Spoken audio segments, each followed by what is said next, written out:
Welcome to another episode of Judge for Yourself. Support for electoral reform seems to be gaining some ground in South Africa. Of course, when we started off, we've had this idea of proportional representation, but even about a decade ago, there was a commission by the late Dr. Frederick van Zyl Slabbert to talk about a different kind of parliament, one which would ensure that MPs would pitch up to parliament and actually do the deliberative work which our constitution obligated them to do. The Democratic Alliance now appears to have tabled a private members' bill to change the way members of parliament are elected. They want to see some 300 MPs elected through constituency votes. 100 MPs will be topped up by each party's list to ensure the National Assembly allocation will still reflect the national election results. A gang leader, Rampela, has also echoed the DA's call to ensure greater accountability. The ANC, on the other hand, appears to be happy with the current system. And should we have a different system? Should we have a system which ultimately promotes democracy? Now, in our Cape Town studios to discuss this, we're joined by DA MP James Selfe, who tabled the Electoral Reform Amendment Bill, as well as Professor Bob Matters from the UCT's Politics Department. In Johannesburg, we're Kealeboga Mapunye, who is the Whiphold Brigadier Bamcha in Electoral Democracy at Unisa. Before we start, let's hear again from the ANC, who we did invite onto this program, but for some reason declined our invitation. Of course, that doesn't mean that under modern technology we can't hear what they have to say. Let's just listen. Their draft legislation which proposes the hybrid system or the constituency-based system is not going to, it cannot be a panacea to the challenges that we are faced with. If we are talking about accountability, that is the responsibility of political parties to ensure that they put in place systems to ensure that their members of parliament are accountable regularly to the people on the ground that they have elected. Let me ask you then, I mean, this issue, you've heard, they say, well, there's nothing wrong with the system. We can still develop the principle of accountability under our present system. Well, I think that that's a bit of a sham, because actually the best accountability of all is when an individual MP knows that he or she has to go back to the electorate that elected him or her every 5 years in the hope of getting re-elected.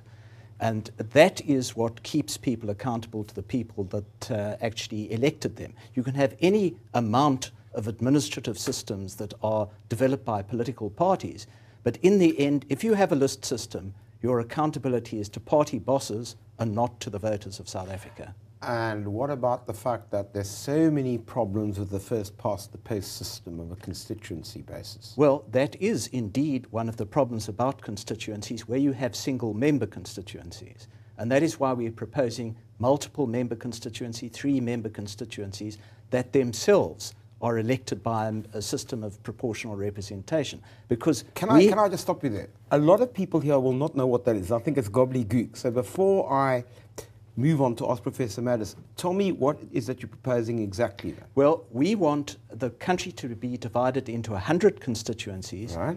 Each one will elect 3 members of parliament.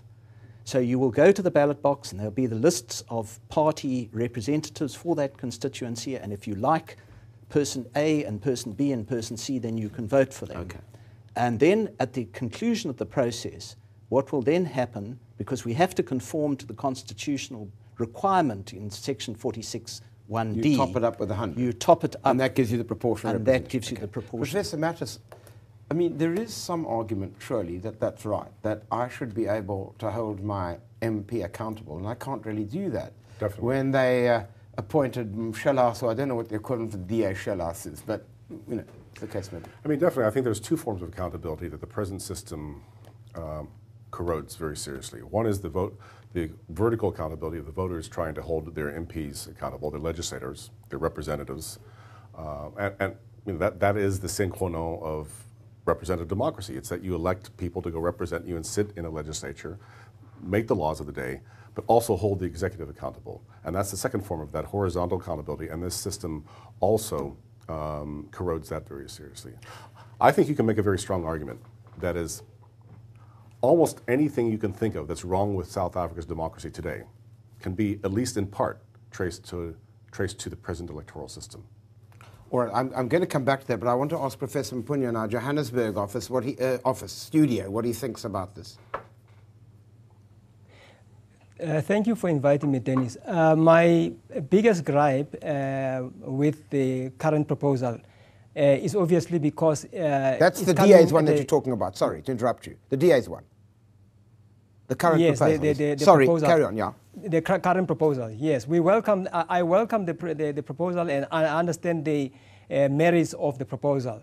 For instance, to deal with those issues to do with special voting.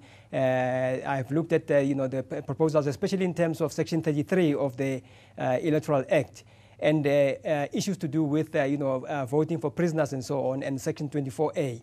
Those are really issues that one would say have long been candidates for possible electoral reform.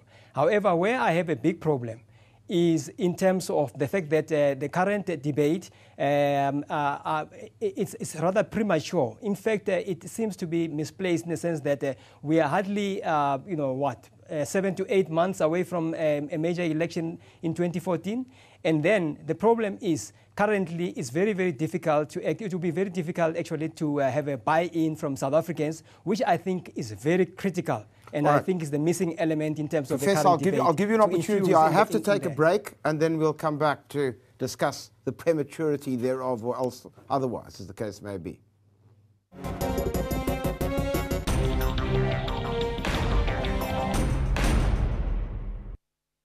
News that moves. ENCA.com.